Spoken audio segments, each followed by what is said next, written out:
Hello, everybody, and welcome to the latest edition of the G Vegas Gridiron Podcast.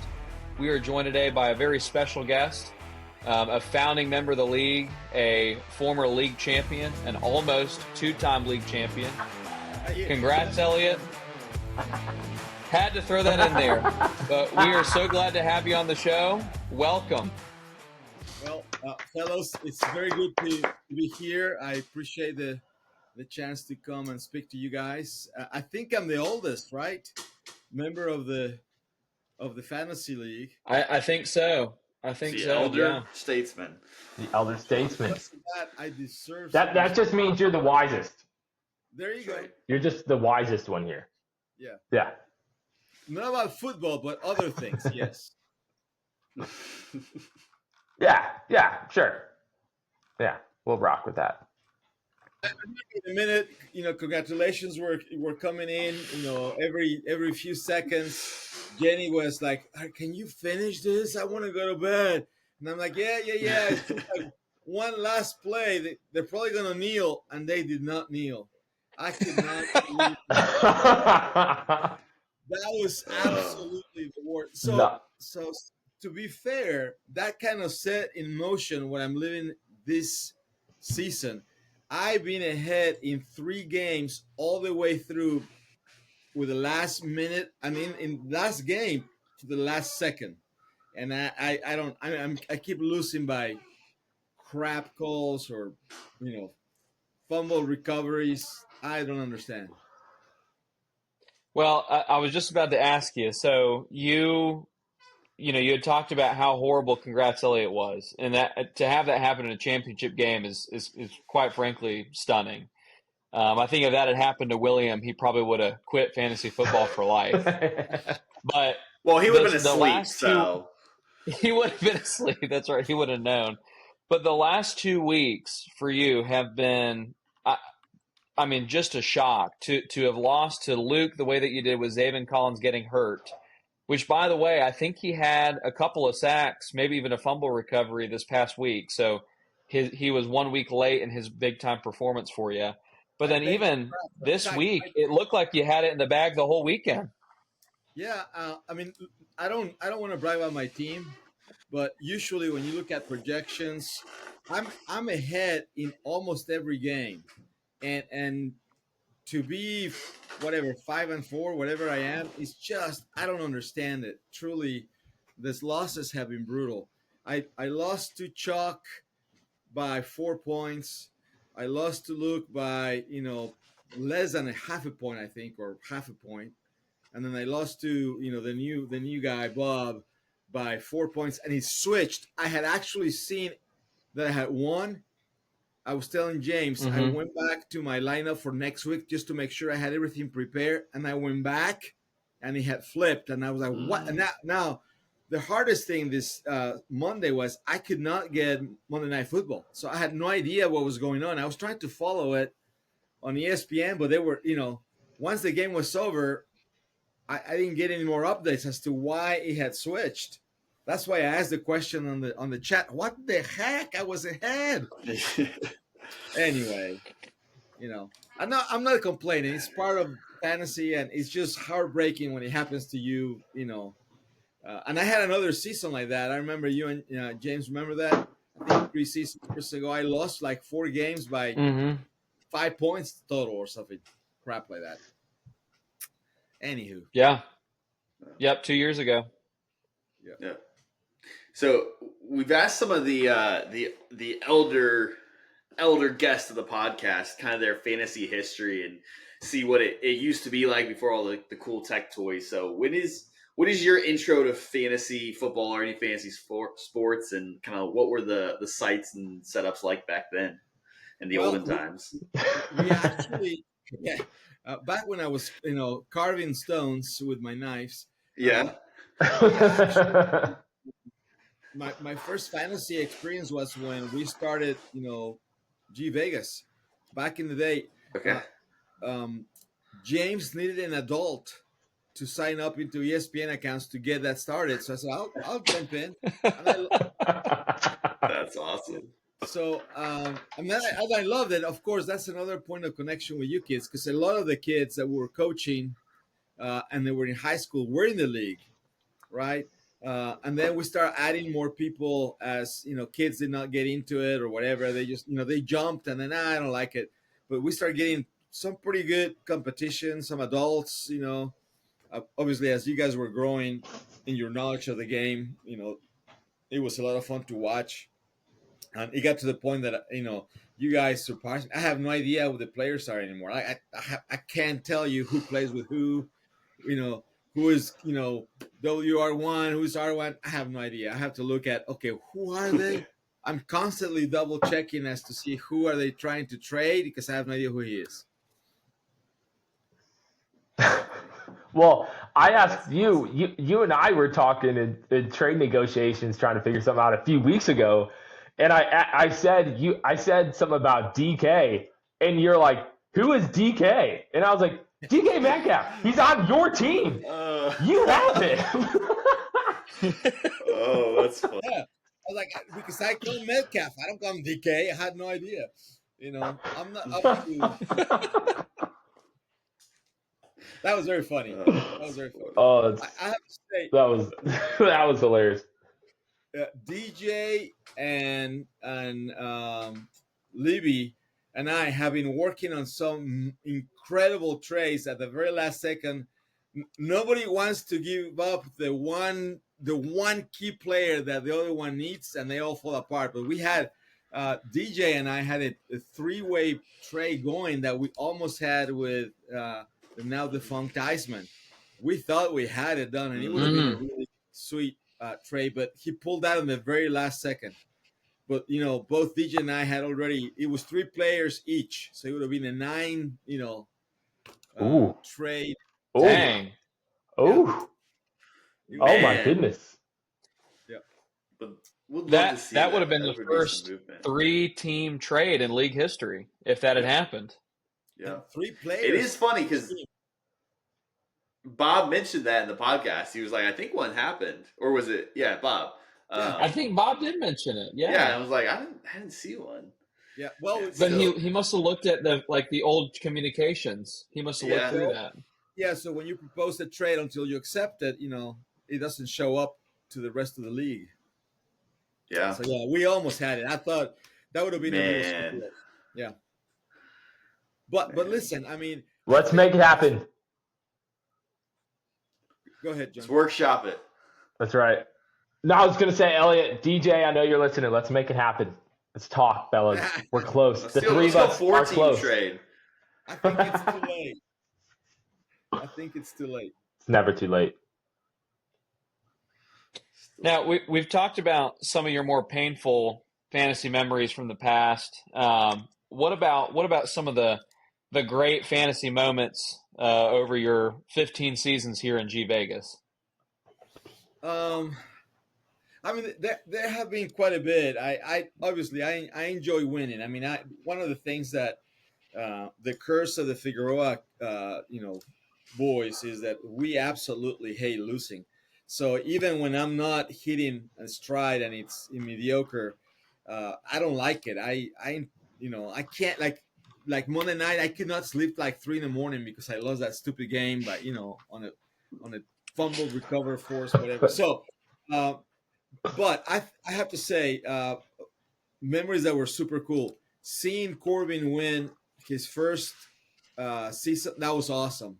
Because we gave him absolute hell every year about his picks and his, back then he was bringing all these spreadsheets, and all this nonsense that, and sitting on draft night with, 13 of you guys, Chuck complaining that he was too hot, and then Corbin saying, "Oh, that guy spent 2 days in jail back in 2 summers ago, and he knew every stat of every player."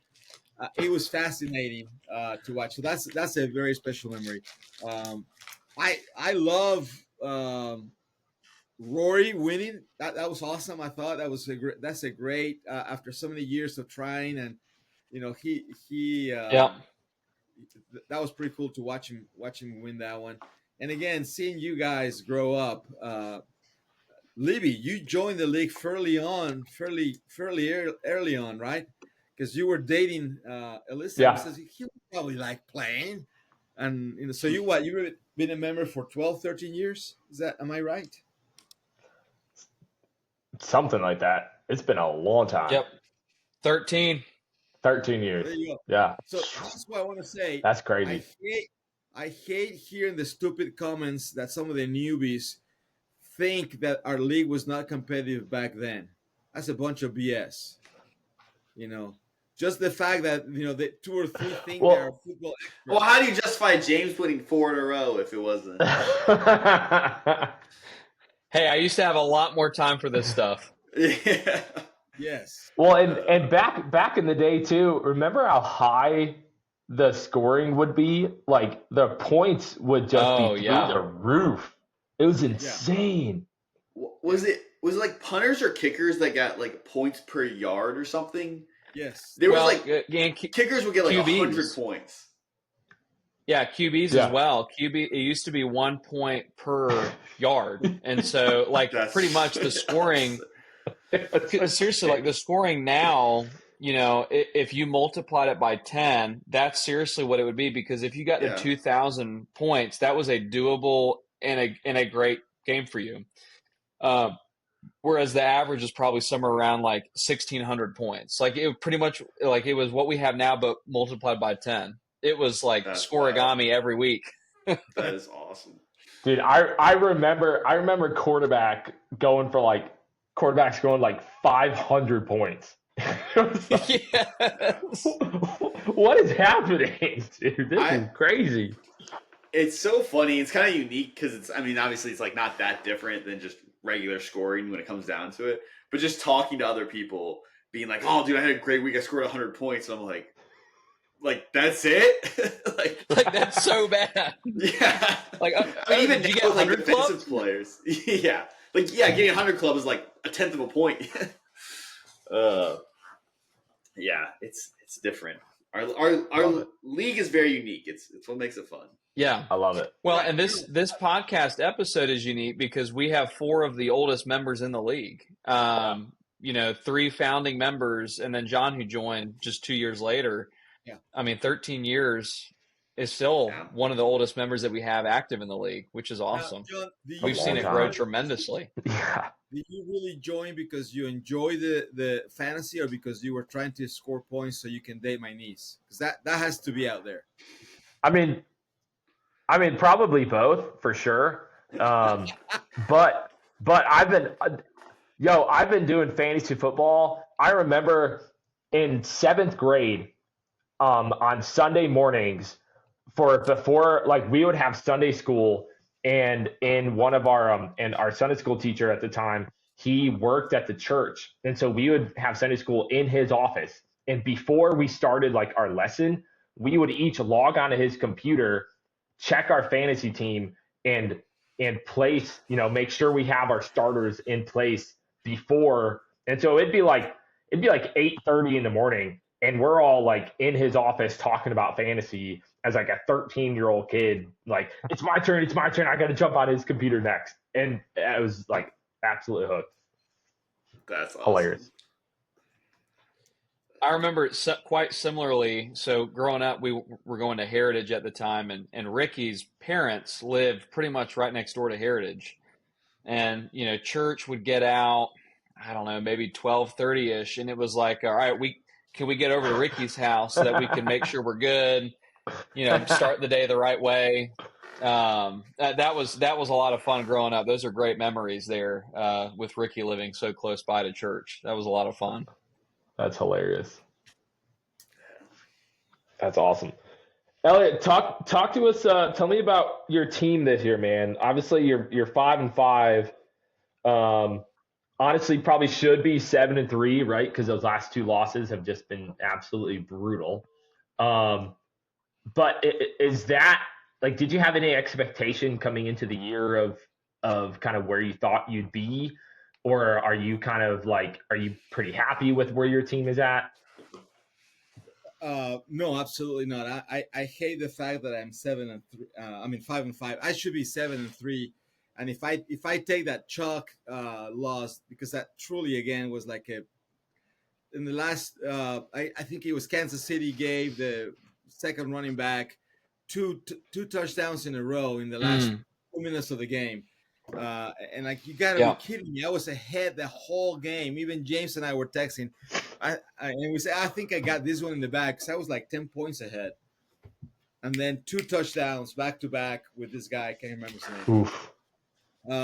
So no, I think I'm doing okay. I wish I had a little bit of a stronger third receiver. I don't have a third receiver, and that has been my downfall. I think if I had gotten somebody that was able to score 12, 13 points on a regular basis, I think my team will be in much better position. I have Austin, who I can get 3 points, I can get 12 points, and who knows? Especially with Rodgers, as a QB, I have no idea what's going to happen from game to game. Rodgers is the same guy that gave what's his face the tight end. He's never catches anything, and then he got like 30 points in one game. Remember? Yeah. Frankfurt, or what his name is? Fryermuth a couple weeks ago. Yeah. So it's hard. That's the thing I hate. I wish I had a better receiver, and then also, I wish I had picked Gibbs instead of Montgomery. That would have been a game changer for me, I think. So those two pieces, I think I would have been probably, I would say 9-1, 8-2, because I think that would have made the difference in the games that I was close, for sure. Also, if you think about it, both of those games I just lost, had I played Stratford, I win both games. So I told James last week, I thought about benching Allen because I knew that was going to be a tougher matchup, and Stratford looked like his matchup was much easier. I said, no, I'll just leave Allen in there. And had I done that, I would have won that game for sure. So I think overall I'm really good. My defense is always very strong. I'm always very competitive. I think I'm the 4th highest scoring team in the league, or 5th, somewhere in there. You're actually you're up to 3rd. That real quick. Yeah, you're up to 3rd. Yeah. Right. Wow. So had things gone my way, I will be top 3. I think. Again, the 2 losses against I think it was DJ or whoever it was, and Corbin. Corbin scored 230 points that game, man. Nobody was gonna catch him. But the other games have been really tight, very close. Yeah. What is, if you had to give a very honest outlook for the rest of the season, how are you feeling? Are playoffs in your future? Are you competing, or are you worried about the toilet bowl? I am not worried about the toilet bowl. I think I'm very competitive. Again, the 2 games were lost on just seconds. I have questioned myself a couple times as to who I bench and who I play, and if I had followed my instinct the first time around, I would have won both games. Again, even without Stratford, last game I thought about I bench Algiers and I play the backup for New England. What's his name? He got hurt. He just got hurt. Stevenson? Oh no, Jennings. Ramondre. Right. So Jennings the week before scored like 13 points as a backup. I thought, okay, I just need about 8 from this guy. I put him in. He gets injured. He doesn't get injured. He gets me 10 points. I win the game. Right. Or if I had said, I'm going to trust Algiers, I'm going to put him in there, 19 points, I win the game.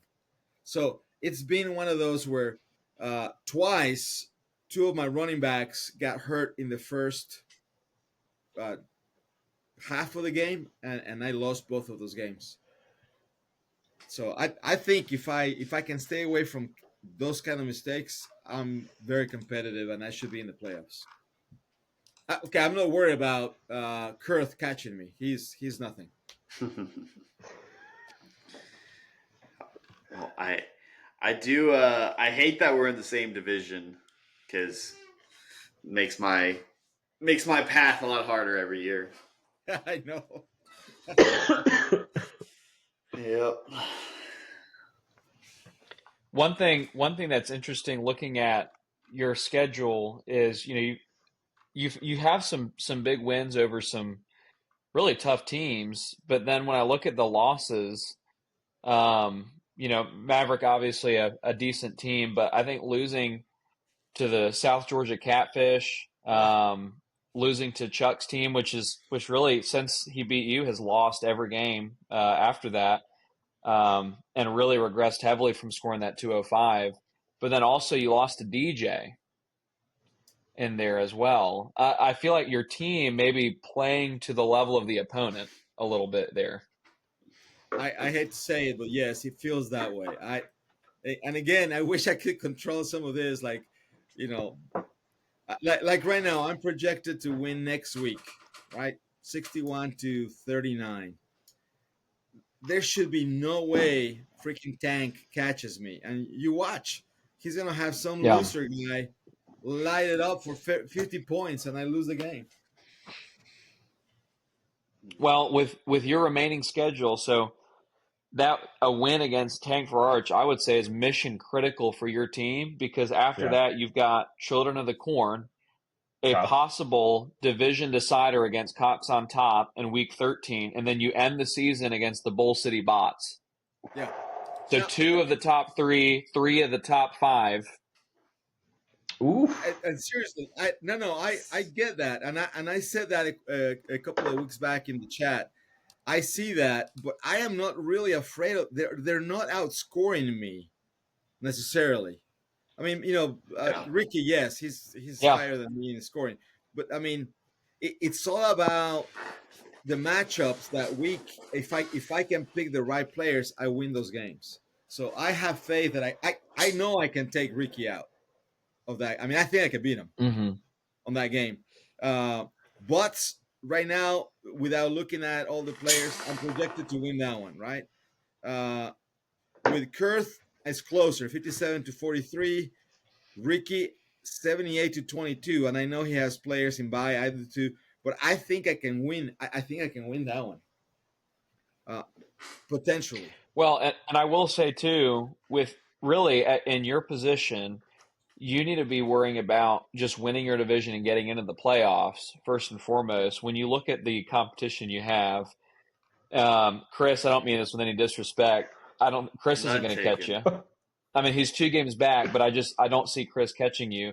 Jose is someone that I would have an eye on. I would have an eye on Jose. He actually, believe it or not, from last week to this week, moved up into the top 5 teams in terms of scoring. I think he was 6th last week. He's moved up to 5th. So if Jose, after his win this past week, hits some stride, he's in the conversation heading into the final week of the season. Yeah. Kurth, for all the publicity that he gets, he has not managed to win 2 in a row since weeks 1 and 2. He has losses to the ICE HR department, me, Chris, lost to a Bull City Bots team that genuinely no one thought was going to win that game. Now he's got Rory, Maverick, you, and then the South Georgia Catfish to end the season. I don't think Kurth by any means is a lock for the playoffs with that schedule and with what he's put together with his team. He can't win 2 games in a row. The only publicity that Kurth has received is from him. Nobody believes he has a great team. You're not wrong about that. Oh. Well, and meanwhile, and this is another one that's interesting. When we just mentioned Jose, he just beat DJ. His final 4 to end the season is ICE HR, me, Chris, and Noel. Those are 4. If I'm Jose, I'm saying those are 4 winnable games to finish 7-7. And with the way that things have trended, that could net Jose a playoff spot by winning the division. It's possible. Yeah. Yeah, there's no way. He's not out of it. It's unlikely, but he's not out of it. I mean, I cannot see myself losing. What a roller coaster season for him. Yeah. Well, What a I know. roller I coaster genuinely season feel for Jose. horrible for him. I mean, he is only so points for Elliot. You're at 1796, and Billy Buck's at 1772. So about 20 points difference. And Wow. the record's different by far, 3-7 versus 5-5. But it's could be something. Well, Jeez. with the playoff race this tight, and truly, I don't remember a season where the worst team in the league had a 3-7 record. Much less when you consider, we have like 5 teams that are 3-7, several at 4-6, and then a ton at 5-5. Like it is Yeah. we are all right there. Right. I don't think I've seen anything like it. No one's out of the playoffs yet, and we're 10 weeks into the season, and no one has mathematically guaranteed a playoff spot yet. Yeah. I've never seen anything like it. Well, even looking ahead at schedules, right? And even looking at Ricky's team, Ricky's been so dominant over the up till now. Even right now with some of his buys and different things coming up. I mean, right now, projection he's projected to lose this week. Next week, again, I know buys and his whole lineup isn't completely set, right? But still projected to lose that week. And so it's just really interesting to see how he's been so dominant all year, and who knows how these next few weeks might shake out, right? Like, Right. It'll be so wild these last Yeah. few weeks of the season. I mean, that's what I said. I'm not saying that my team is better than Ricky's. I'm saying that based on some of the projections and the buys, when he plays against me, my matchups may be more favorable. So I have a shot.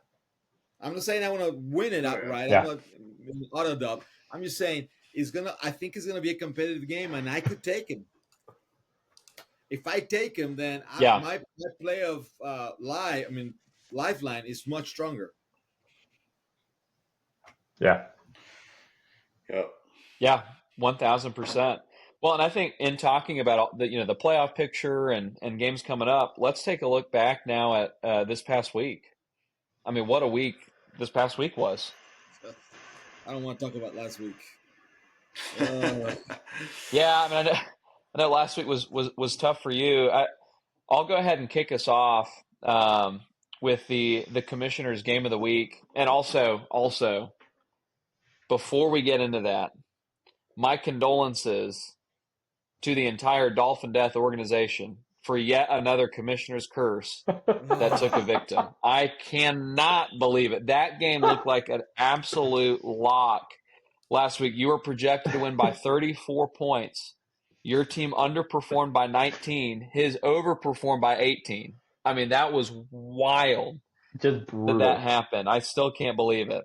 But looking at the Cox on top versus Bowl City, Jackson Dart going down, big moment for Kurth. I think there was a whole quarter left in that game, and Jackson Dart finished with 25. Would he have finished with a whole lot more that it would have overcome a 30-point gap? No. But I think it did change the trajectory of the game. Momentum's a big deal, as you know. And I think that was a big loss for him and something to keep an eye on in the next week. If Stroud doesn't play and Dart doesn't play, Kurth's in trouble. Yeah. All right, Kurth's in trouble. And that's something to look out for with him, because if his trade, we all talked about this trade with Tio Rico, it's banking on players getting healthy for it to be a success. Him losing to Bull City Bots is a bad loss. If that continues another week, I think he's in a little bit of a pinch there. But Igbuka had a great first game for him. Christian Kirk scoring 1 point on this super team in the first flex spot. Tyrone Tracy only getting 9 points on 14 touches, which is exactly what you'd hope for in a game against Chicago in the snow. I mean, that was underperformance to say the least. Matt Prater, Buffalo Bills, an explosive offense. You think a kicker for them should be putting up tons of points. A grand total of 1 point off an XP. Listen, I dumped that guy. I mean, I put him on my lineup 1 week and forget this crap. Yeah. Yeah, well, and for good reason apparently. And then a Libby reject, Xavier Legette, scoring a grand total of 0 points for him on the bench. So that's another pick that hasn't quite panned out. I don't think things are quite as set in stone for John as the talk has shown to be. Yeah. I was gonna say, and then Brad. I mean, you have Achon going off for 45. Yeah. Yeah, I mean that all but seals the deal. But on top of that, Marcus Mariota, who who knew what he was going to do, put up decent enough points to get the win. Yeah. Decent points in a horrible game for Washington, which is encouraging to see. Yeah. Chris, on the HN subject, how do you feel about that trade? Seeing him go off for 45, and then a day later seeing Dobbins in consideration for IR. How do you feel about that trade? Yeah, I mean that it hurts. Information going into the trade, I had what I had. I liked it. I don't hate that I made the trade, but that stings. Yeah, and then even I shipped Kyle Pitts to Brad because I had Dalton Kincaid. Dalton Kincaid goes out. Is going to be week to week. Probably not playing this week. So yeah, we were we were talking about if we could just undo that trade. Basically, there's some extenuating circumstances. I don't think the Constitution allows that, but yeah, it's been tough on the injury front for Monday Night Comeback. Guys with Marvin Harrison out with appendicitis. So. Hey, but on that trade, it is what it is. There's no way you were gonna know that he's gonna put 45 points. That'll never happen again. No. Dolphins. That whole game was weird. How is it that Buffalo goes to Miami and loses? I don't understand that. Allen was awful. He could not even. I think until the very end of the fourth quarter, he was not like 10 points. It was that will never happen again. No. And I mean, talking about that game, I truly think there is kind of like the, they had a hard fought game against Kansas City. I think there's like both the effects of the tiredness, but also the like, hey, we checked this one off the got to dub, not really preparing as well. And then going to like Miami's a hard place to play. It was hot, I mean, you kind of saw on all the players' faces. They just looked exhausted. Which again, they're getting paid millions of dollars to like be in better shape than that. But man, yeah. So all to say is I don't regret the trade at all. It sucks to be in the position currently. But this is what it is. It's football. Yeah. It's football. I'll say a game for me, a matchup last weekend. It was good to see Billy Buck get a dub and reach almost 200 points again. You saw Jerry Jeudy had a big game for him. Devontae Smith had a good game. I think it was Devontae Smith who had a good game. Yep. Yeah. Devontae Smith had a good game. Jared Goff had a great game. Adunze had a big game. Hated seeing Garrett Wilson go out for him. Even though he only had 1 point this past weekend, but again, just looking at Billy Buck's future going forward, he's just got to stay healthy, right? His guys just got to stay healthy, and who knows how long Wilson is going to be out for. But props, loved seeing. I know everyone gave him a whole lot of flack for that trade, and that's still a really weird trade. But shout out to him. Good to see him get back in the dub column, reaching almost 200 points, kind of back to form from the beginning of the year. Yeah, and that's with James Cook having a relatively quiet game as well. So I mean, his team. This is what his team is capable of, and I really do think it is on the table for Jose to finish out the season 4-0 and finish up 7-7. Yeah. And DJ, I mean, he had a good week by his standards, really. I love another one of those self-proclaimed experts having a crappy season. I love that. No, I throw you in the category. You guys speak like you guys are the gods of football, and then look at your record, scrappers. Oh, that's funny. Yeah, I like the podcast matchup up here. Libby versus the Reaper. I mean, what a match! It ended up being that close, but like, Dude. just pulling up the box score, you're looking James Bo Nix of 4 points, Bill of 4 points.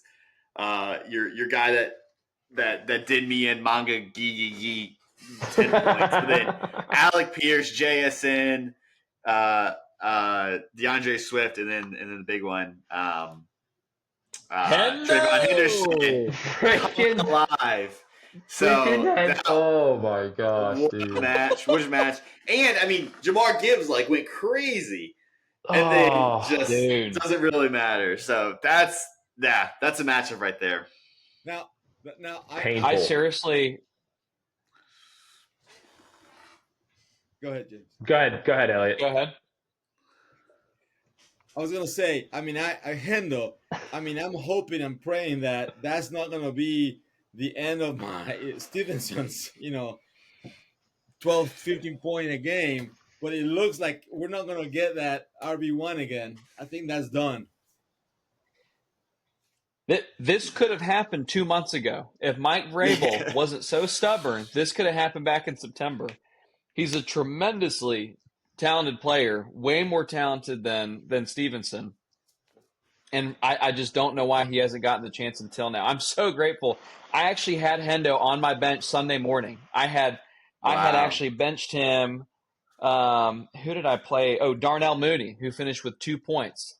And I made a 11th hour decision to change those to swap that out, and I'm so grateful I did. Because I really thought I was done and dusted after Bo Nix only put up 5 points on Thursday night. I really did. I legitimately thought I didn't stand a chance. Oh man, that one hurt so bad. So Sunday afternoon, obviously the games are still going on. We decide we walk down to the creek to play down at the creek. We're fishing down at the creek, hanging out, whatever. And when I left, Hendo only had like 15. And then I'm like not on my phone, anything like that. I come back a couple hours later, I check the chat, and I'm like, what happened? What happened? And I log on, 35 points. Are you kidding me? What? Game ceiling touchdown. Just I was down dude, bad, that was dude. freaking awesome. That is tough. Down bad. Well, and seriously, John, early in the game when Parker Washington, he had 1 catch for 1 touchdown and then returned a punt for a touchdown. And that just further solidified in my mind. I'm like, this just isn't my day. Like, this just isn't going to happen. John's about to blow me out of the water. And then DJ Moore, former Panther, doing me a favor one last time. Trey Tucker, even with Jacoby Myers out of the picture in Las Vegas, he sucked. Sutton, Bo Nix made sure not to throw his way. Sucked, yeah. So here's Gibbs, the thing. I got so nervous with Gibbs. See, the frustrating part with Gibbs is that he gave me just enough hope, like just enough hope to be like, hey, like Herbert could pull this out for me. Like Gibbs, like he like kind of made me believe a little bit. Freaking I started Herbert, to sweat a little bit because like Herbert on paper, versus the worst pass defense in the league.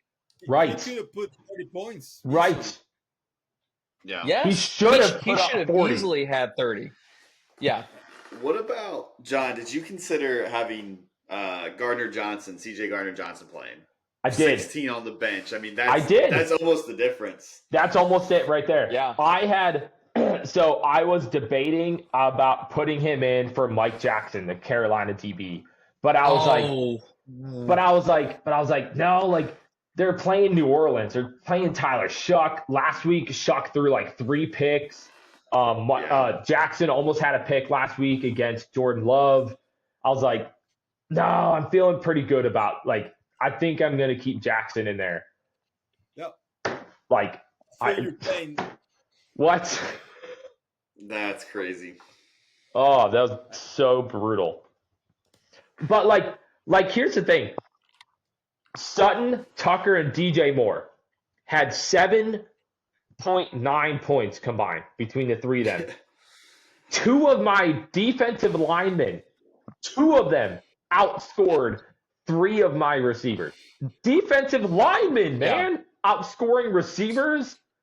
There's no way I win. There's no way you can win. There's no way anybody can win with that. It's unbelievable. There was a way if you had Billy Gardner in there. Yeah. Oh, that would have been incredible. Fine. It'll just make my story of winning our conference. It'll just make it that much better. That much better. There you go. Well, John, it's still on the table for you to win your division through beating Corbin in Week 14. It's going to happen. It's going to happen, and it's awesome. going to be phenomenal. And then I'm gonna face him in the playoffs and knock him out of the playoffs. That would be amazing. Did we discuss the bet or put it in chat? The Corbin John bet on that? Oh, I don't think we did. We didn't put it in chat. We need to. I'm glad you said that. John, can you tell everyone what the bet is? Yeah, so last weekend of the regular season, week 14, Corbin and I made a bet that only if it's to get into the playoffs, like if I'm in a position to get into the playoffs, or if he's in a position, right? I think if he loses to you, he would not be in. So if he's in the position to get in the playoffs. That's right. If he's in a position to get in the playoffs and I knock him out, he owes me, was it $50? $50. $50. But then if he beats me, then I only owe him I think it was 30 or 25 it was bucks 25. or something. Yeah. 25. I think 25. Yeah. I think it was 5. Now that we're actually 5. Yeah. That I think he sounds gave a you lot better. 5. And a PS5. I think it was actually a PS5. Yeah. That's what it was. So let me yeah, it'll be sweet. If Corbin is in a position to get into the playoffs with your win and you take him out, he owes you $50. Yeah. Okay. So that bet is obviously not going to happen. He's in the playoffs already, basically. I mean, he's not. It looks that way, but he's not mathematically in. He needs to win one more game. Yep.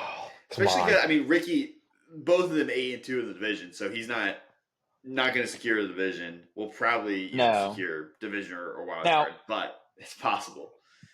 Now here's the thing: he loses to Noel this week, which that could happen. No way. He may lose to Noel. If he loses to Noel, he will panic, trade everyone away. Then he loses to Chris after that. Absolutely, that's a given. Then he loses to me after that, another given, and then he'll lose to John. Losing to me. He will. He's out of here. That would be amazing. That would be so awesome.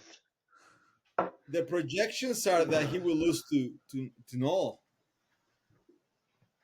Yeah. It's gonna happen. It could happen. So we're saying here, we're predicting that Corn Cob is going to implode starting next game, right?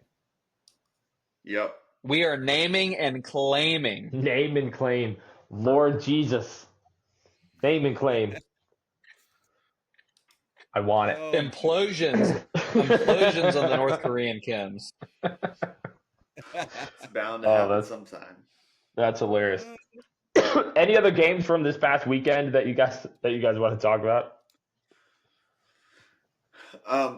My game, again, hate to self-serve here, was almost really interesting coming down to we were like 50-50 dead on going into Monday. I needed Jordan Love and Cooper DeJean to combine for 30 points, which is not unrealistic, and both of those kind of crapped the bed. So I was gearing up, real excited, and I think I was asleep by halftime, and it was pretty obvious Jordan Love was doing nothing. So that was unfortunate. But man, I thought we could have a real electric moment there.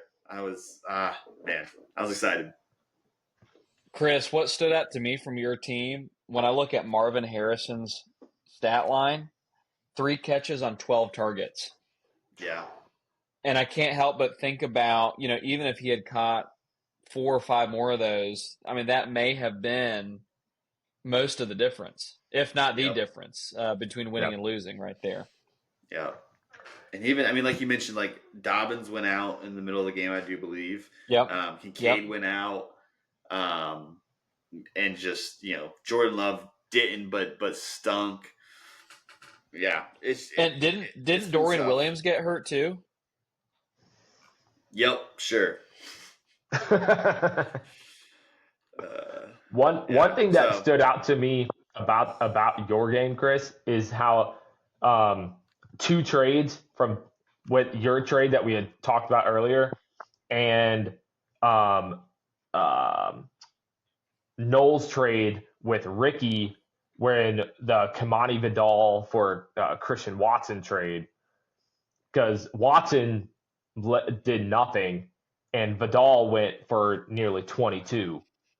And so I think just the absolute difference maker that if you're able to strike a deal and a good deal, that just changes your season. In both those players, I mean, sometimes we say, "Oh, there's nothing on the wire." Both those players are waiver wire pickups. I'm pretty sure I bid on Vidal, didn't get him, and then came back to really, really bite me in the booty. So that's crazy. But yeah. Well, and Noel's team, he started. So Vidal was a waiver wire pickup. Evan Ingram and Darius Slayton. So 3 members of his starting offense were picked up on the waiver wire. Wow, that's crazy. It is crazy. That's unreal. But my best player, Brandon Aubrey, comes back next week, so we're looking real strong going into the Libbies.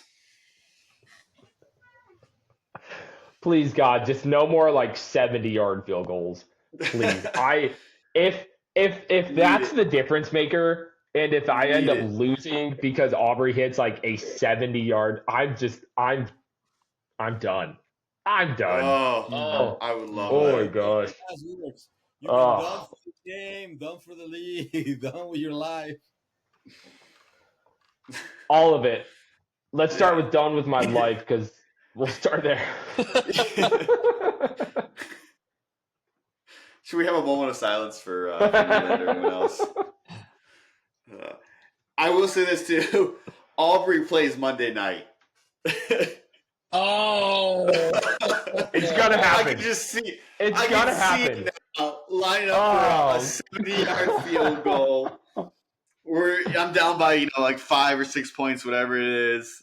Good Lord, man! Oh my gosh! Yeah, dude. He's probably gonna have like a gallbladder surgery and be out for next week. So you're okay. Oh. Dude, that's funny. No, I mean with how this season has gone so far, for me, dude, Jordan Love's going for 50. Kenneth Walker's gonna go 30. Freaking, you're starting Demario Douglas. And he's gonna catch a freaking Drake May bomb. Booty's out. He's wide receiver too. He's gonna be killing it. And Diggs is like a bum, so yeah, he's gonna really hurt you. Oh crap. It's over. You're perfect team, Chris. You have the most perfect, wonderful team. God has blessed you with this. Here is this dub that God is blessing you with. Take this, please. Justin Herbert and Jamar Gibbs are probably gonna combine for like 100. And my team's going to put up like 105. So if you can get 5 points from anyone else, you got it. Jordan Love has not performed for me. Anyway. To move on from this Brad fest over here. Wait, one more thing. I click on Jordan Love. This is the headline. Consider Jordan Love unstartable for fantasy football. I just read the same thing. So, Chris, man.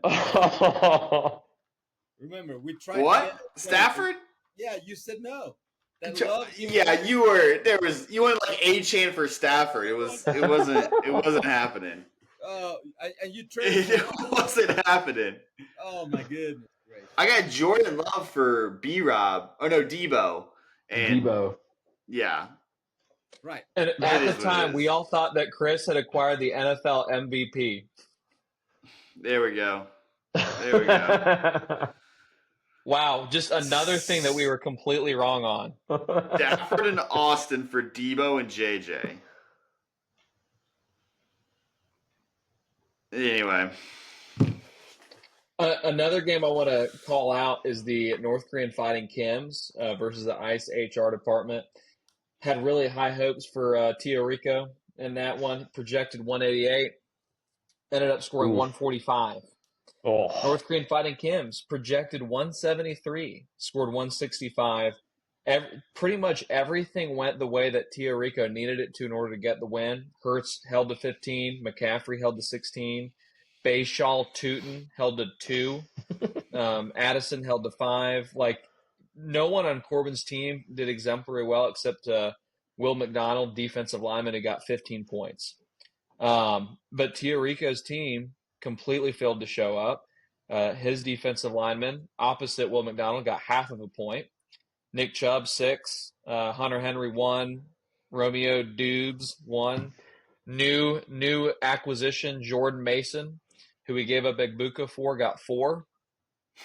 It was not a good weekend for Tio Rico, whose team has now lost 5 in a row, and yet somehow is still top of the Deep South Division. with Jalen Naylor with 22 on the bench. Yes. And Jokey with 9, Wiggins with 7.5 on the bench. Pretty much his bench played better than his starters. Yep. Man. The Deep South is just ridiculous right now. I mean, it's wrong. To be 3-7 and honestly, it's still there. Like Libby might be favored. Yeah, I think he's favored to win the division at 3-7. If I had to put money on it, it's just ridiculous. Well, that's the thing. Tank for Arch. Moving on to another Deep South game. Tank for Arch scored 129 points. Lost to Matt, who only put up 156. He's one game back from the division lead. Yeah. Oh man. Tank for Arch. He's got the worst offense in the league, tied for the worst record in the league, and is one game back from leading his division. That is insane. Yep. Oh man. Oh, there's hope. There's hope, fellas. There's hope. Yeah. That championship is coming home. That championship is coming home because I'm getting into the playoffs. For you. That's right. Yeah. You kind of already mentioned. I guess we mentioned all the matchups a little bit, except Ricky just rolling over Rory. Put up almost the highest points, 201, 17. Brad Bailey squeaked out with like 0.2 points more, but man, not much to talk about there. Ricky just keeps freaking JT blowing everyone out of the water behind JT. Dude, JT, what a performance! Oh my gosh! I mean, what a performance! Unreal. It's also hilarious to me that Rory has refused to play Sam Darnold all season while he's putting up great numbers. The week he finally plays him, he only gets 3 points. Oh, that's magical. Oh man. Yeah. Freaking Jonathan JT, Taylor just killing it. I mean, yeah, JT, enough said. Game over, 9:00 Sunday morning. That's unbelievable. Yep. 60 points for a running back. That's almost half of Rory's points. Yes, it's just crazy.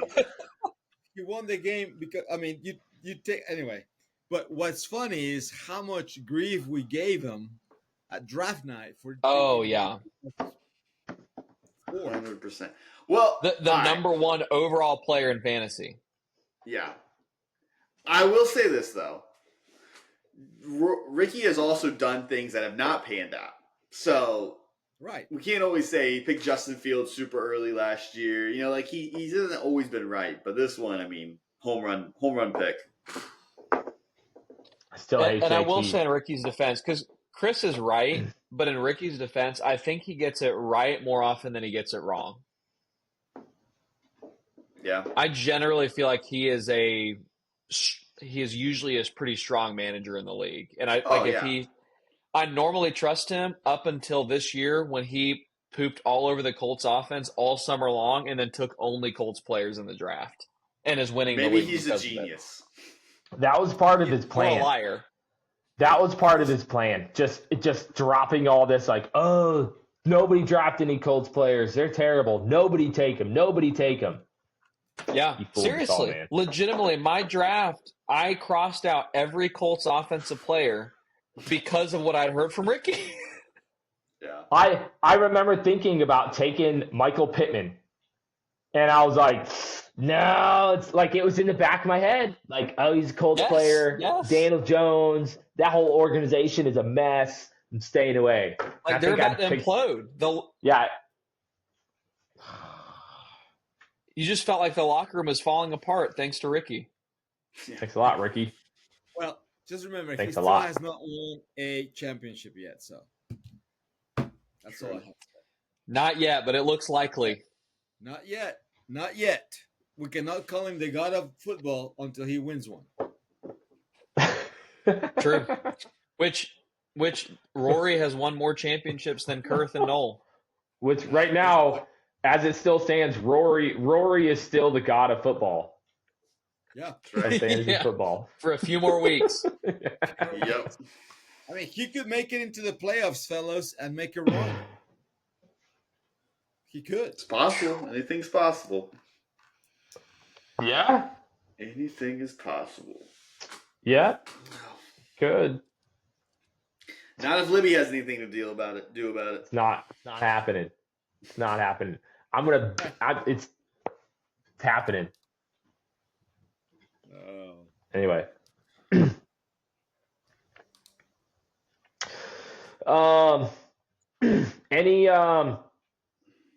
Any specific waiver wires? I feel like there weren't any big waiver wire moves or any huge moves that have happened, right?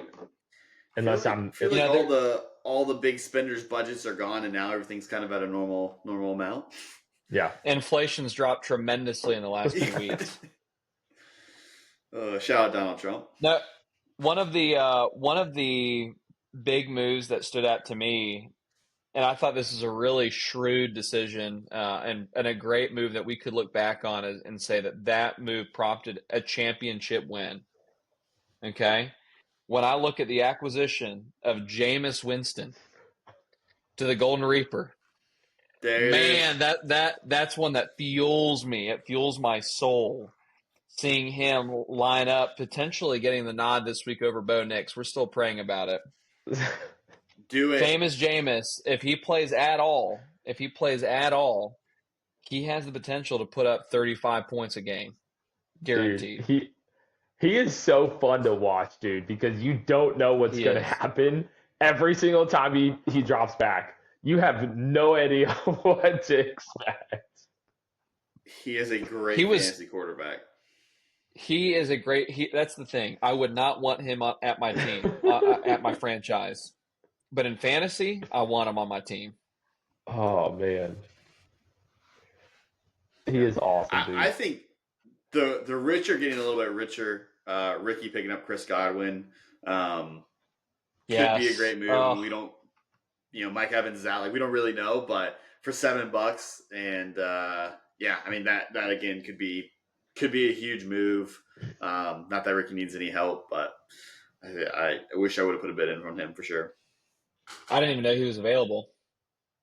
Yeah. Yeah, I actually just saw that, and I was like, I don't know how I missed that earlier, but yeah, that could really pay dividends towards the end of the season if Godwin comes back healthy. Mm-hmm. You never know how injuries play out. Like, you just that could really be a sneaky good pickup for Ricky towards the end of the year. Yeah. Also, shout out Luke for picking up Danielle Hunter for $7. let's see. I think he has actually had a few good games, but who knows? We'll see. He had a good week 10. Good week $7. He outbid me. I think I bid $2 on it. Take a chance on it. Mm-hmm. Yep. He's been That was the most sought out player from this week. Yeah. That's wild. Another one that I think could be a good pickup actually is Tyler Lockett for DJ. Now that he's in Vegas, he got 6 targets, caught 5 passes in a really ugly game. 7 points, but hey, for $5, looking at DJ's roster, I think that's a great move for him. It's someone that I was hoping to add this week, but I needed someone to get ruled out first, and it just didn't happen.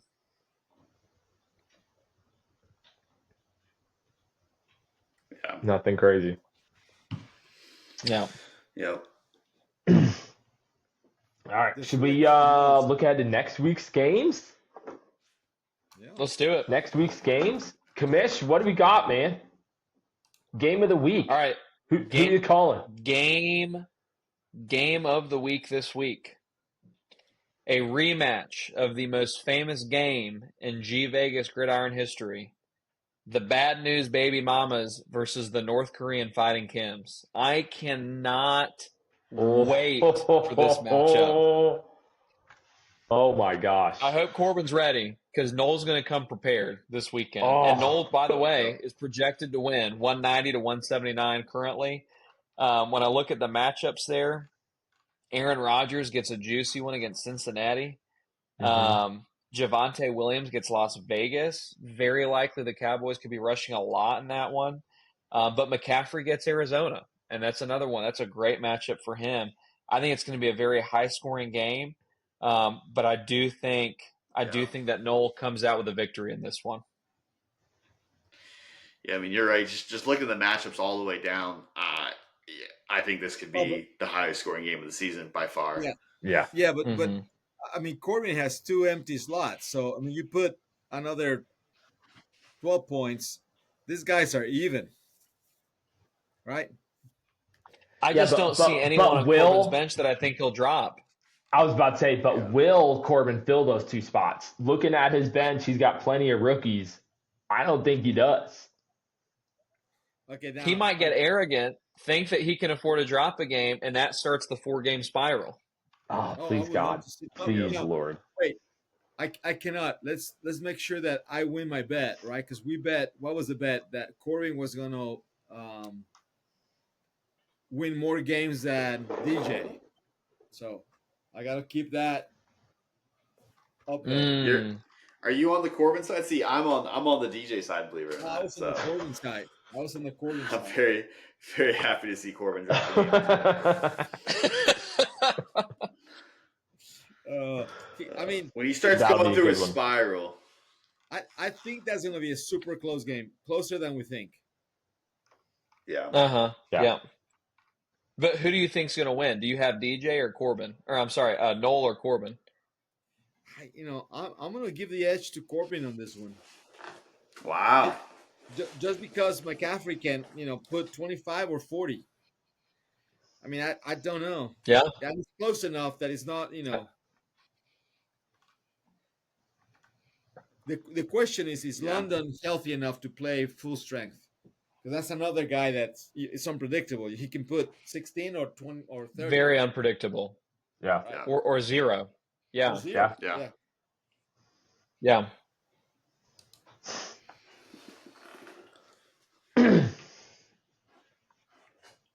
Game of the week. That would be a good one. That was still one of the insane nights ever. Oh, yeah. Just a great night in insane. G Vegas history. Oh, my gosh. That was unreal. And Corbin was asleep. Yeah. Corbin was asleep. He didn't even know. Oh, my gosh. For game of the week, it could be Maverick versus Bull City Butts. That's another one that's going to be super tight. And that has playoff implications, right? Oh, big time. Yeah. Who do you think wins that one? I don't know. that's a close one. I mean, they're very even. I don't know. It'll be hard to call. I think Bots wins it. Yeah. Definitely see that strong Commanders presence. They're gonna really play themselves really good against Miami and Madrid. So I like the Bots as well. I like the Bots. Yeah. The strong Commanders team, just demolishing everybody. I like the Bots in spite of the Commanders' presence on that roster. Yeah. I like A-Chan on that roster. Yeah. Against our defense with about 0 players that should be in the NFL. A lot of suspensions, a lot of injuries. So yeah, that'll be interesting. Dude, looking ahead, Commish, your game with DJ, that's a big one, man. That's a big one. You being 5-5, him being 4-6. You guys, I mean, it's projected to be neck and neck right now. If you go, if he pulls out the win, goes 5-6, pushes you to 5-6, that pushes you right outside the playoffs, right? Versus we flip it, he continues to fall down, and I think that's a big one, man. I think that's a big one that'll be, again, super duper tight all the way through. I think it's a banana peel game for my team. We've been in a great run of form right now. DJ has been in a little bit of a downward spiral the last few weeks, but I do think that he's got a very strong chance to win this game. Bijan Robinson gets the Carolina Panthers defense. Patty Mahomes in a divisional matchup with Denver. They're a terrific pass defense, but divisional matchups, sometimes form goes out the window there a little bit. I really think DJ is going to win this one. I really do. I'm not trying to be a Brad here either. I legitimately believe DJ's got the ball on the trade block. Oh, listen, what he's doing is he's trying to avoid the Commish curse by not naming himself in that. That's what he's doing.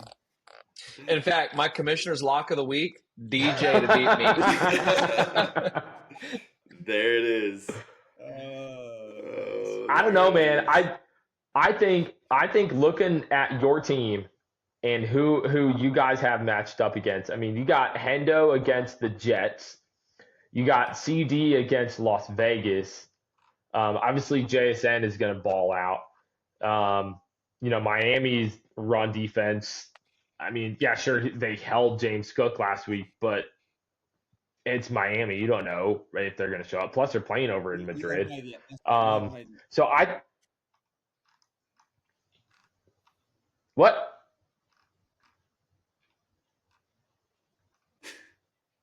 What? He was just saying you have no idea which Miami's going to show up. Oh, yeah. I was affirming your Miami comment. I don't know. Sorry about that. Yeah, so I just think looking at your matchups, man, I think I'm giving you the edge on that one, dude. I think it boils down to Hendo playing again in the game of his life, and scoring more than 15 or whatever he's projected to. I still can't believe I got RJ Harvey and Troy Franklin again. I just can't believe that happened again. Oh my gosh. Nothing just like unreal. Nothing. I got Troy Franklin and RJ Harvey again. Oh. I just wish I'd played you in week 3. Just unreal, dude. Oh, anyway. We're past it. I'm looking at me and Libby's matchup, and we kind of already discussed this, but it doesn't really affect me much. But there's a strong possibility that at the end of this week, the South 3 teams are at 4-7. I mean, in theory, 4 teams could be, but let's be honest, Wes is not getting a win. But Rico and Roy could I think both are probably projected to lose or very close. And Libby, I think you could definitely edge me out. But again, I kind of have some boomer bust guys, so that'll be a lot more interesting for you. They're probably gonna bust. Please, God. And yeah, I mean, you could be like almost a lock for the playoffs after 1 week swinging these games. I just hope I don't get RJ Harvey and Troy Franklin again this Dude, week. Pop Douglas is about to go off for 40. Yeah, seriously, man, I would not. Chigged. I would. It will. Chigged.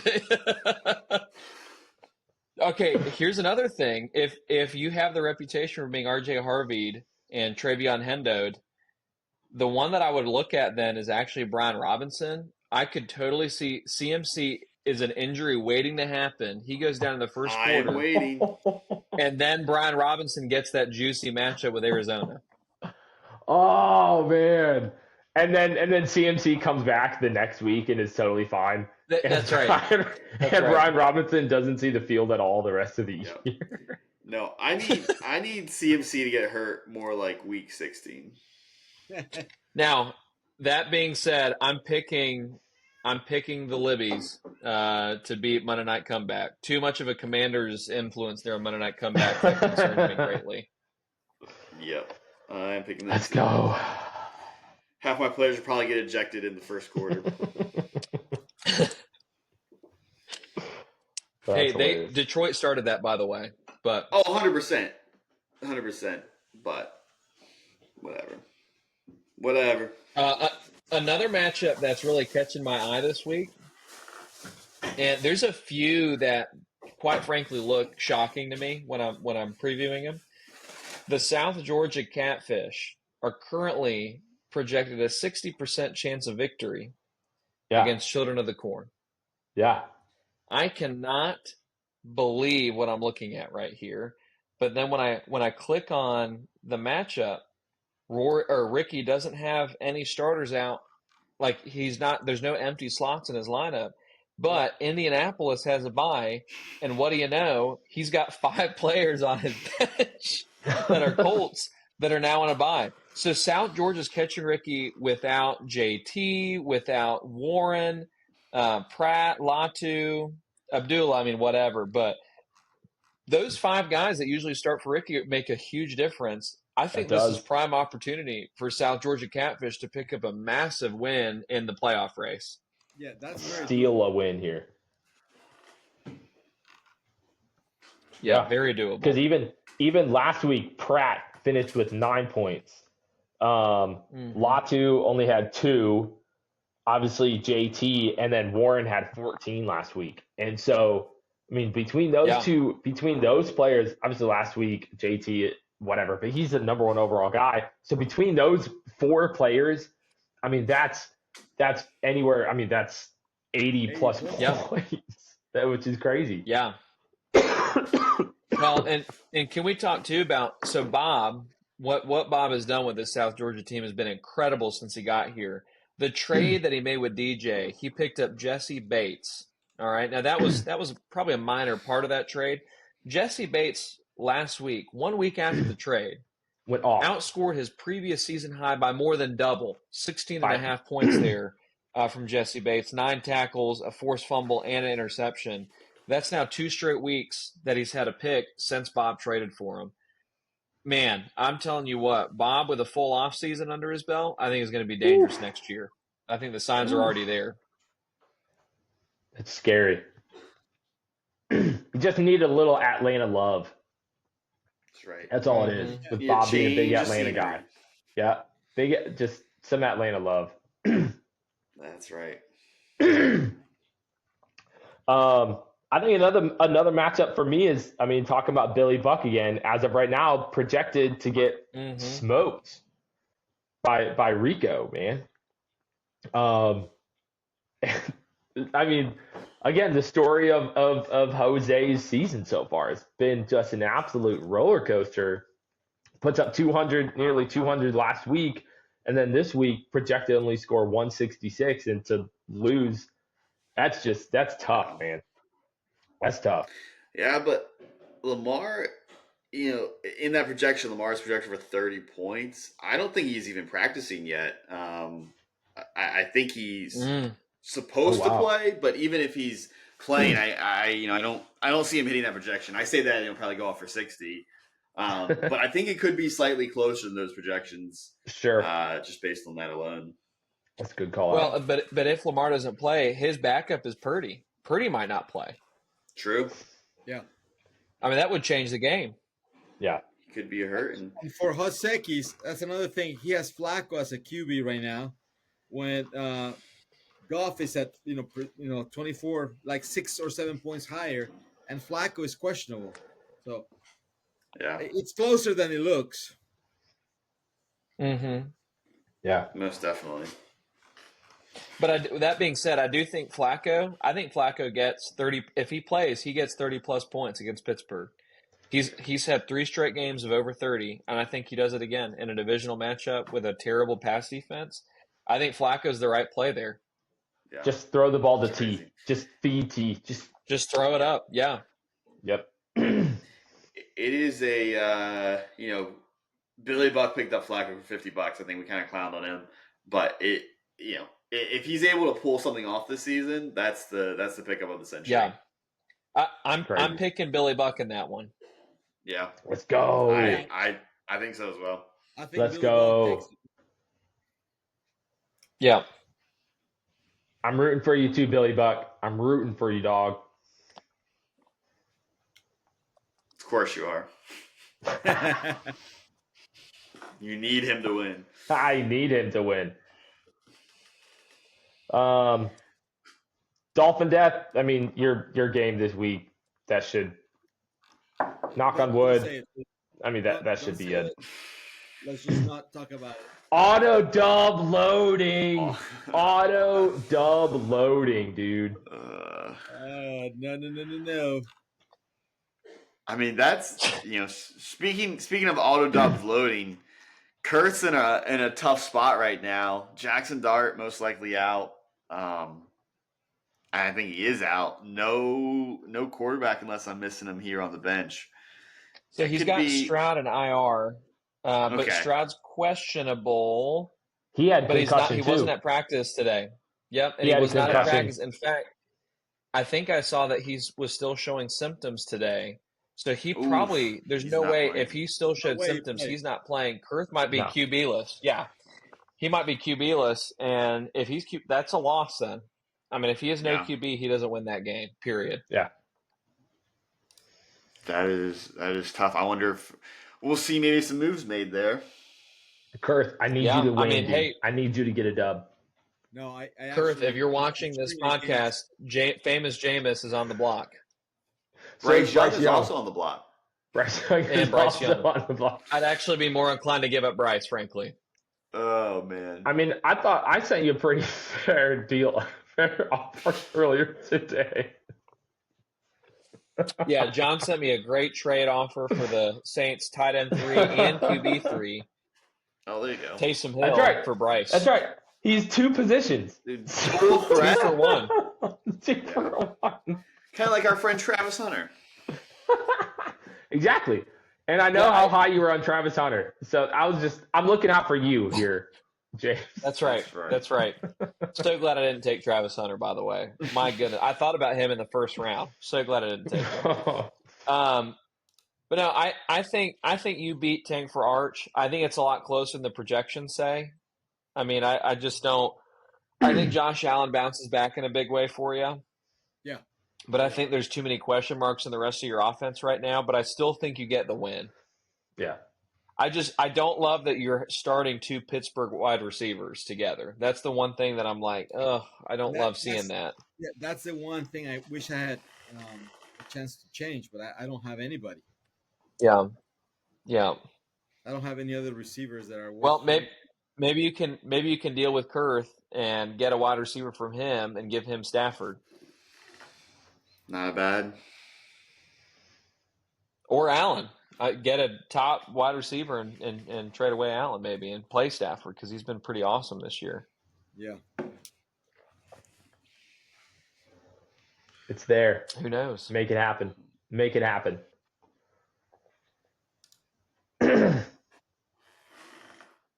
Well, I think the last thing you go ahead. Maybe you have any receivers that I would like? I'll trade you Stratford. Do you need a QB? Let's talk, man. Let's talk. Stratford. Let's talk. Let's talk. You got my number. Talk to my people. I got your Let's number. talk. We'll make it happen. You got my number. I think the last thing to go over before we wrap up the podcast, we previewed all the games for this week. It's going to be an awesome weekend again. But before we wrap, we need to hear your top 3 and bottom 3 teams in the league. Okay, I this word's just pain me to say them, but I'm gonna have to give my top 3 is gonna be Bull City Bots number 3, Children of the Corn number 2, and freaking Corn Cob at number 1. Just because. Whoa! Wow. Yes. His team is so he could put 235 points easily. So very dangerous team. Children of the Corn is like one player big, right? You take JT out, he's average. So that's the only difference. I mean, as evidenced by this week. Yeah. I mean, really. Yeah. But also, I mean, he's 8-2. Even if he takes a loss this week, he doesn't really have any more bye week problems. Right. Yeah. I know. Oh, I mean, injury is still a risk, but he's I mean, all those teams are juggernauts. Tough to the top 3 are tough to separate them. The girls' club is like as I called it. Is that? Yes. Is that the big 3 that Corbin so-called claimed? The big 3. Yeah. Oh, that was funny. Can we also talk about how I think we've had a combined 1 press conference from Corbin the past 3 years, and then this year it's just every week press conference. Just ups and downs. It's insufferable. Yes, absolutely. Oh, good. So if Corbin's your number 1 team, is he your pick to win it all?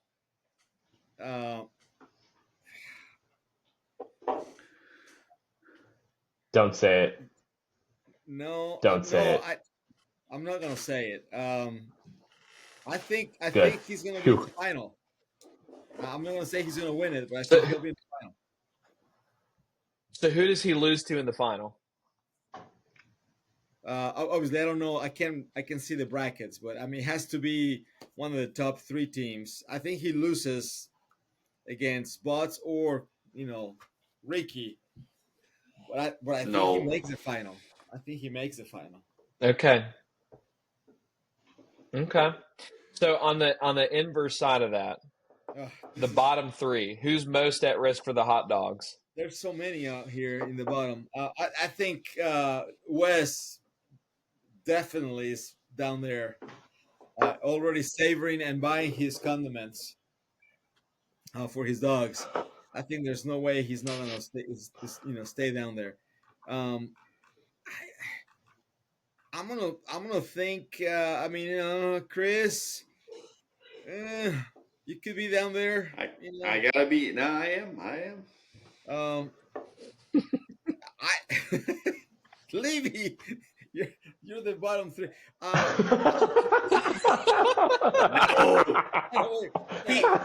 Who's gonna win the division? Like that's the. No, I understand that. That's what I'm saying. I think Libby gets out and could win the division, and I think DJ goes down, and then my bottom 3. Yeah. I think Libby that is my bottom 3 too. Yeah, I think Libby has a better chance to getting out of that bottom 3 than DJ has to not go down. Yeah. Yeah. It's funny to me how many teams have shuffled in and out of the bottom 3. Like from the beginning, since we started doing this podcast and the different guests that have come on. Yeah. And I pretty much agreed with all the guests. It's not like anyone has said anything outlandish at any point. But the bottom 3 has shifted so much. It changes every week. I was in there a lot at the beginning. Jose's been mentioned in there at times. Well, John, you've Jose been went mentioned. from top 3 to bottom 3 in like and a week yeah. or two. I mean, Yeah.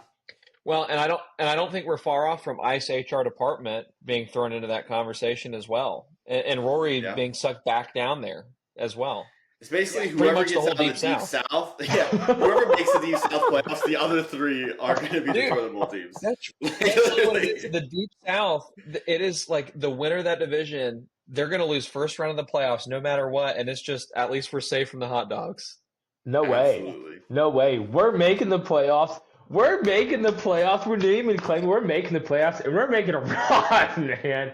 We are running. Libby is. The rest of the division is not. Yeah, I mean, we're running. If you can make it into the playoffs, I mean, you could be a contender to take one of those top seeded teams out. I mean, you know, it could. Oh yeah. Any given weekend. How do we start a league specific FanDuel? Because I would love to place a bet that the winner of the league and the hot dog champion comes from the Deep South. Deep South. Let's go. Who's going to take the other side of that? It'd be like a $1 buy-in, $1,000 in return. Yeah. I would take half of that, the half where the loser is coming from that division. Oh, I would. I mean, that's free money. Anyone to take that. That's like so obvious at this point. Well, listen. I mean, Chris doesn't want to throw his name down in that. No, I'm in the bucket. I completely agree with your take. That would be my bottom 3. Okay. Well, and I'll tell you what, I'm going to end up in the hot dog bracket. My division's so tough. I just don't feel like I stand much of a chance there. I could easily be sucked into a hot dog bowl as well. Yep. I'm not out of the clear. The podcast maybe has been a distraction this season. Christmas Day, when that loser becomes clear on Christmas Day. I don't know, did you hear that? Did we talk about that on the podcast already? The hot dog winner will pretty much be decided Christmas Day. Oh my God! Is when we're going to find out. Someone's family Christmas is going to be wrecked. Yep. Oh my gosh, that's a brutal Christmas present. Brutal. The ladies of the family are still, fighting this hot dog deal. So you guys got to, get your act together on that.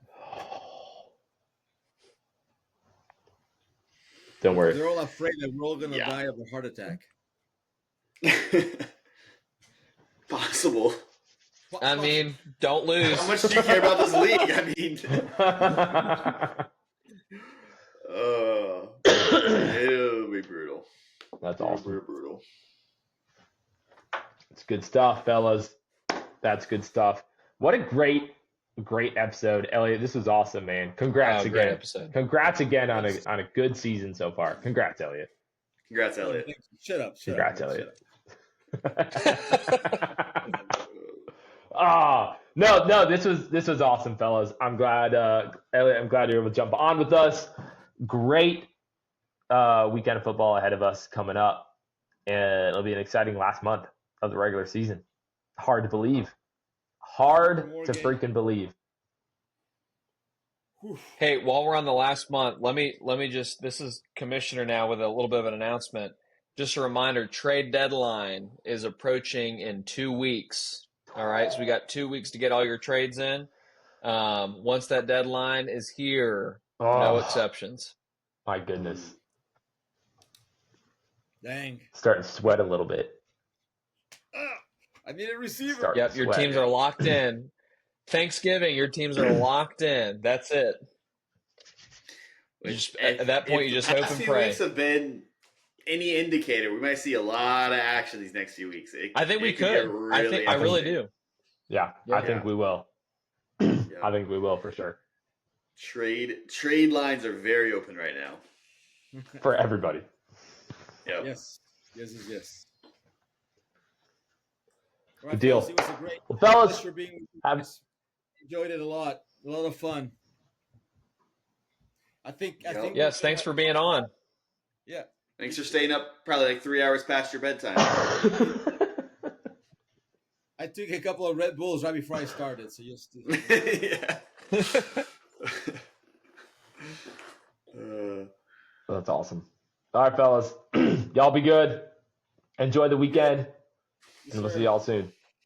Yep. Peace. See y'all.